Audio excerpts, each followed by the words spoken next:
গত 27 April TRBT পরিচালিত TET 2 পরীক্ষা সম্পন্ন হয়েছিল। সোমবার সেই পরীক্ষার ফাইনাল আনসার কি প্রকাশ করা হয়েছে, যেখানে দেখা যায় কলা বিভাগ এবং বিজ্ঞান বিভাগের অনেকগুলি প্রশ্নই হয়তো সিলেবাস বহির্ভূত নয়তোবা ভুল। সে ব্যাপারে টিআরবিটি বোর্ডের চেয়ারম্যানের কাছে পরীক্ষার্থীদের দাবি ছিল ভুল প্রশ্নপত্রের কথা বিবেচনা করে স্টার প্রদান করা, অর্থাৎ এই প্রশ্নপত্রে সম্পূর্ণ মার্কস প্রদান করার। কিন্তু ফাইনাল আনসার কি প্রকাশ হওয়ার পর দেখা যায় ভুল প্রশ্নপত্র ও সিলেবাস বহির্ভূত প্রশ্নপত্রেও স্টার প্রদান করা হয়নি। ফলে মঙ্গলবার বাধ্য হয়ে পরীক্ষার্থীরা টিআরবিটির বোর্ডের সামনে জমায়েত হয়, কিন্তু বোর্ডের পক্ষ থেকে কোনো রকম আশ্বাস পায়নি তারা।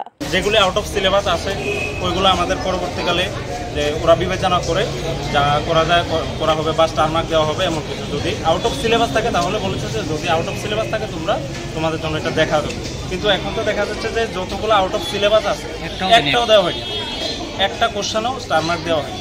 তো আমরা চাই এটা আবার পুনর্বিবেচনা করে এটা দেওয়া হোক। ব্যুরো রিপোর্ট, খবর ত্রিপুরা।